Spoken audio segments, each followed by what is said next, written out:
ታማኝነትና የሹመት መጀመሪያ። በስመ አብ ወወልድ ወመንፈስ ቅዱስ አሐዱ አምላክ አሜን። ሰላም እግዚአብሔር ከሁላችሁ ጋር ይሁን። ውድ ኦርቶዶክሳውያን እንኳን አደረሳችሁ። ገብረኄር ባሪያዬ ዳዊትን አገኘሁት፣ የተቀደሰ ዘይትንም ቀባሁት። ነቢየ እግዚአብሔር ቅዱስ ዳዊት መዝሙር 88 ቁጥር 20። ዛሬ ዓለማችን የተራበችው ዕውቀትን ሳይሆን ታማኝነትን ነው። በጥቂቱ ታምነው በብዙ ስለተሾሙ ቅዱሳንና ስለ ዘመናችን የታማኝነት ጉድለት ከጋበዝኩት ከወንድሜ ዘማሪ ሚኪያስ ጋር አብረን እንቆይ። ወንድሜ ዘማሪ ሚኪያስ እንኳን ደህና መጣ ብያለሁ። እንኳን አደረሰ። ለሁለተኛ ቀን አይደለ? ለሁሉም ነገር እግዚአብሔር የተመሰገነ ይሁን። ንጉሥ ዳዊት ከመመረጡ በፊት እረኛ ነበር። ፈጣሪ ለምን መረጠው? የእረኝነቱ ሕይወት ለንጉስነቱ አስተዋጽኦ ነበረው? ያበረከተለት ነገር አለ? እስኪ በሰፊው ታብራራለን። እንኳን ደህና ቆየኝ ወንድሜ። እግዚአብሔር ይመስገን በጣም ደህና ነኝ። ሁለተኛ ነገር ከሆነ ዛሬ እዚህ ስመጣ ለእንደዚህ አይነት ጥያቄ አልመሰለኝም፣ እንደው ለሰርፕራይዝ ነበር የመሰለኝ። ለማንኛውም እንግዲህ ትንሽ ጠንከር ያለ ይመስላል የዛሬውና ይህንን አባ ጊዮርጊስ ዘጋስጫ ሲተረጉመው እንደ ልቤ የታመነ ሰው ሆኖ አገኘሁት ይላል። ዳዊት ከመንገሱ በፊት በታማኝነት የተገኘ ሰው ነበር። ከንግስናው በፊት ንጽህናውን፣ እምነቱን ያስቀደመ ለእግዚአብሔር ንጹህ አገልጋይ የሆነ ታማኝ፣ የዋህ የሆነ አገልጋይ ነበረ ቅዱስ ዳዊት። ምናልባትም ከሌሎቹ ለየት የሚያደርጉት ብዙ ነገሮች አሉ ብዬ አስባለሁ። ከሌሎቹ ነገስታቶች ለየት የሚያደርገው ብዙ ነገር አለ ብዬ አስባለሁ። በጎቹን የሚነጥቅ ተኩላ ወይም አንበሳ ሲመጣ ተውኝ ብሎ አልሸሸም። ይልቁንም አንበሳውን በጡጫ ነብሩን ደግሞ በርግጫ ብሎ ያስተል ነበር። ይህ የሚቻለው እምነት ላለው ሰው፣ ሃይማኖት ላለው ሰው፣ ለማይጠራጠር፣ በእግዚአብሔር ለሚመካ፣ እግዚአብሔርን በቃል ብቻ እግዚአብሔር ማለት ሳይሆን የእውነትም እግዚአብሔር ማድረግ እንደሚችል መስራት እንደሚችል ለሚያምን። ምንድነው የሚለው? የሰናፍጭ ቅንጣት ታክል እምነት ቢኖራችሁ ይሄንን ተራራ ከዚህ ወደዚያ ሄድ ብትሉት ይታዘዝላችኋል ይላል መጽሐፍ ቅዱስ። ስለዚህ ቅዱስ ዳዊትም በአምላኩ በመድኃኒታችን በኢየሱስ ክርስቶስ እምነት ስለነበረው ይሄንን ሁሉ ነገር ያደርግ ነበር።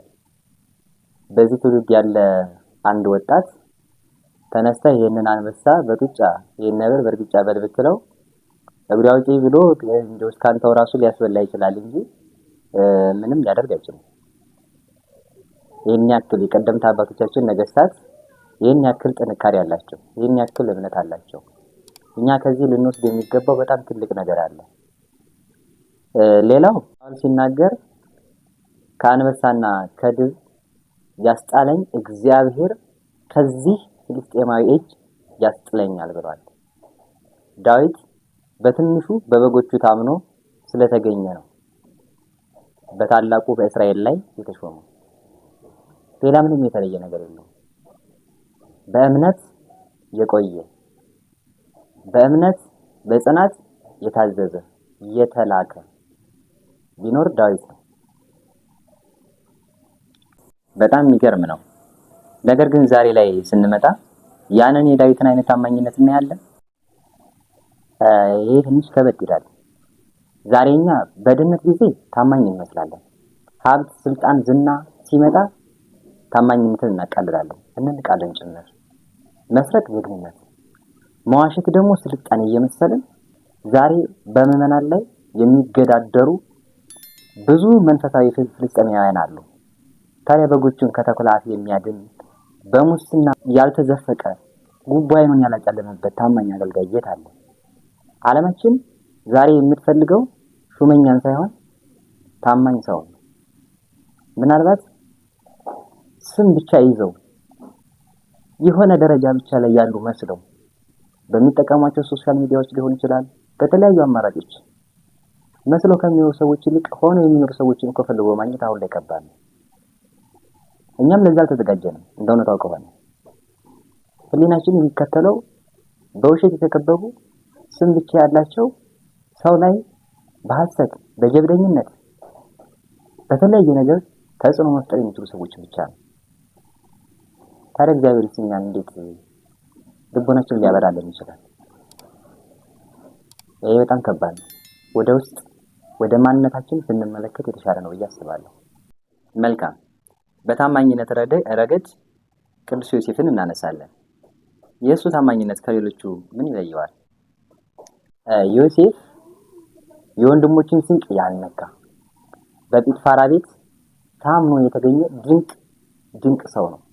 የተመረጠ ሰው ነው።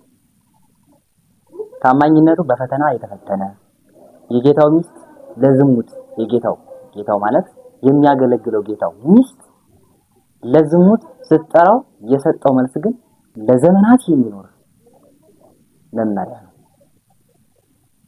እንዴት ይህን ትልቅ ክፉ እሰራለሁ አለ። እንዴት ይህን አጸያፊ ተግባር ፈጽማለሁ? እንዴት ገላዬን ከጌታዬ ባለቤት ከሆነችው ሴት ጋር እንዲወድቅ አደርገዋለሁ ብሎ ጠየቀ። ዮሴፍ በጥቂቱ ታምኖ በግብጽ ላይ ተሾመ። አያችሁ፣ በጣም ትንሽ ጥቂት የሆነ ነገር ለሹመት ለማይረግ ያበቃል። እኛ ሹመትንና ማይረግን ስልጣንን የምንፈልገው በምንድን ነው? በሙስና በውሸት በተለያየ የሆነ ውስጥ ሳንዘፈቅ ያለንበትን ነገር ወተን ሌላ ደረጃ ላይ መድረስ እንችል አይመስለንም። አባቶቻችን ግን በጸሎት ነው የሚጠይቁት፣ በእምነት ነው የሚጸኑት። እጅግ የተለየ ጥበብ አላቸው። ስለዚህ ዮሴፍ በግብጽ ላይ ለመሾም ያበቃው ታምኖ መኖር ብቻ ነው። ታመኑ፣ ለእግዚአብሔር እንታመን፣ ለወገኖቻችን እንታመን፣ በዙሪያችን ያሉ ሰዎች ሁሉ እንታመን። ስንታመን ሰዎች ያምኑብናል። እኛ ለመታመን ስንዘጋጅ ሰዎች ያምኑብናል። ሰዎች ያምኑብን እግዚአብሔርም ያምኑብናል። አንድ ሰው እኮ መጣው ይሄንን ነገር እቃ እንዲያርግልኝ እንኳን የሚሰጠን እኛ መታመን ስንችል ነው። መታመን ካልቻልን ግን እቃ ሊሰጠን አይደለም ቀርቶ ዞሮ ሊያናግረን እንኳን ፈቃደኛ ሆነ። በየሄድንበት ቦታ መታመን ከቻልን ነገን ማስተካከል እንችላለን።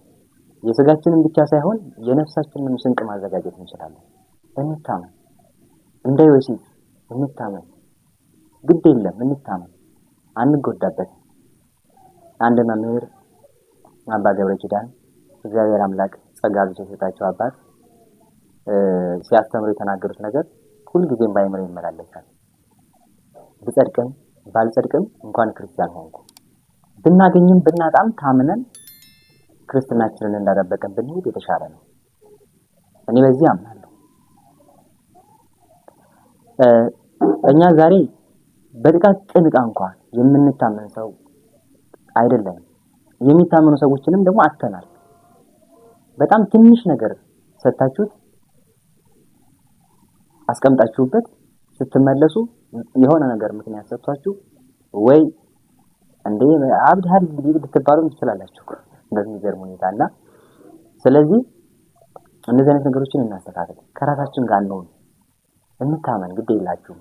ለራሳችን ስንታመን ሰዎች እያመኑን ይመጣሉ። አሁን እኮ ሰው እንኳን ሰው ሊያምነው አይደለም ቀርቶ እኔ ራሴ ለራሱ ማመን ያቃተኝ ነው። ሰው ራሱን እየተጠራጠረ ነው፣ ብሎም ደግሞ ራሱንም እየጠላ ነው ያለው። እነዚህ ነገሮች ማስተካከል ብንችል በጣም የተሻለ ነው። ቅዱስ ዳዊት እንዳለው አቤቱ አድነኝ ደግ ሰው አልቋልና የሚያሳዝን ዘመን ላይ ያለ ነው። ስለዚህ በጣም ጥንቃቄ ልናደርግ ይገባል ማለት ነው። እሺ፣ ለመሆኑ ይህ ታማኝነት የሚለው ቃል ለማን ነው የሚሰራው? ለአገልጋዮች ብቻ ነው?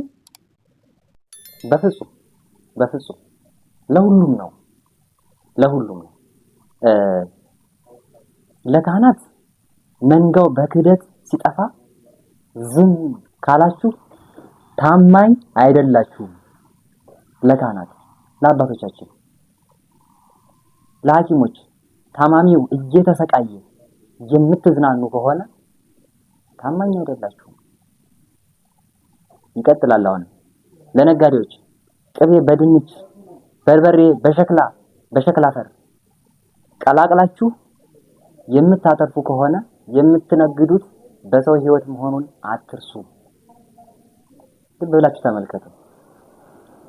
ታማኝነት በመጀመሪያ የሚጠቅመው ራስን ነው። እኔ ታማኝ ከሆንኩ ራሴን ነው የምጠቅመው። ስጋዬንም ነፍሴንም አገለግላታለሁ። ታማኝ ከሆንኩ ለስጋዬም ጥሩ ለነፍሴም አገለግላታለሁ። ነገ ቤቷን እሰራላታለሁ። ስለዚህ ከዚያም ለሀገርና ለቤተክርስቲያን መድረስ ይቻላል። አንድ ሰው ታማኝ ሲሆን ለቤተሰቡ ይተርፋል፣ ለሰፈሩ ይተርፋል፣ ለቤተክርስቲያን ይተርፋል፣ ለሀገሩ ይተርፋል፣ ብሎም ለዓለም ይተርፋል። ለራሳችን ታማኝ ብንሆን የተሻለ ነው ብዬ አስባለሁ። በጣም ጠቃሚ ትምህርት ነበር። በመጨረሻም የምታጠቃልልልን ነገር ካለ? በኃላፊው ገንዘብ ያልታመኑት እነ ይሁዳ፣ ሐናንያና ሰጲራ የደረሰባቸውን እናውቃለን። እኛ ግን በተሰማራንበት መስክ ሁሉ አንተ በጎ ታማኝ አገልጋይ በጥቂቱ ታምነሃል፣ በብዙ እሾምሃለሁ የሚለው የጌታችን አምላካችን ምስጋና ለመስማት እንዘጋጅ። እግዚአብሔር አምላክ ስንታመንለት እንደታመንለት እኮ ምስክር ይሆናል። ስንታዘዘው እንደታዘዝንለት፣ ስናበላ ስናጠጣ እንዳበላ እንዳጠጣ ለራሱ ምስክር ይሆናል። ስጋ ነፍስ ሁለቱ እዚህ ምድር ላይ በውህደት የሚኖሩበት ዘመን አብቅቶ ነፍስ ከስጋ ተለይታ ወደ ክርስቶስ በሄደች ጊዜ እግዚአብሔር አምላክ ራሱ ጠያቂ ሆኖ ግን ራሱ ምስክር የሚሆንበት ሰዓት አለ። ካገለገልነው ከታመንለት እምነታችን፣ ህይወታችን፣ ሁሉ ነገራችን፣ መስዋዕታችን፣ ጸሎታችን፣ ስግደታችን፣ ድካማችን ሁሉ መልስ ነው። ደረታችንን ነፍተን መናገር የምንችለው ሰዎች ፊት ባልሰራነው ስራ ነው አይደል? በሰራነው ስራ አንገታችንን እንደፋለን። እግዚአብሔር አምላክ በተጻፈለት ደብዳቤ ሰይጣን ዲያብሎስ እኛን አንገት ለማስደፋት አንገቱን ገትሮ አይኑን አፍጥጦ ጥርሱን አግጥጦ በእግዚአብሔር ፊት ቆሞ ሲካሰስ እኛ እናፍረን። ንጹህ ነገር ከሰራን ስራችን ይመሰክራል፣ አንገታችንን አንደፋም። ስለዚህ ታማኝ እንሁን፣ መልካም ነገር እንስራ። ስንዴ የሆነ ነገር ለሰዎች መስጠት እንችላለን። እንክርዳድ የሆነ ነገር እያግበሰበስን ሰዎች ላይ አንጣል። ስለ እውነት ራሳችን ላይ እንዲደረግ የማንፈልገው ነገር በሰዎች ላይ ባናረግ መልካም ነው። ለራሳችን መልካም የሆነውን ነገር ሁሉ እንፈልጋለን፣ ለሰዎች ግን መልካም ያልሆነውን ሁሉ እንመኛለን። ለምን? እስከመቼ? በራሳችሁ ልጆች ላይ እንዲደረግ የማትፈልጉትን ሁሉ በሰው ልጆች ላይ አታደርጉ። እናንተ የሰው ልጆች የምታግቱ፣ እናንተ ህፃናትን የምታርዱ የእናንተ ልጆች ቢሆኑ ምን ይሰማችሁ ነበር? እናንተ የሰው እናት አባት የምትገሉ፣ ህፃናትን ያላሳደገ የምታስቀሩ የእናንተ ቤተሰቦች ቢሆኑ ምን ይሰማችሁ ነበር? ወይውልኝ ምናልባትም ያለንበት ዘመን እጅግ ብዙ የምንማርበት ከጥፋት የምንመለስበት የመጨረሻው ማስጠንቀቂያ ሳይሆን አይቀርም። ብናስተውል ራሳችንን ብንመለከት መልካም ነው። እንጸልይ፣ ብዙ መጽሐፍ ላናነብ እንችላለን፣ ግን ደግሞ መጥፎ ነገር ከመስራት ብንታቀብና ብንሰበሰብ የተሻለ ነው ብዬ አስባለሁ።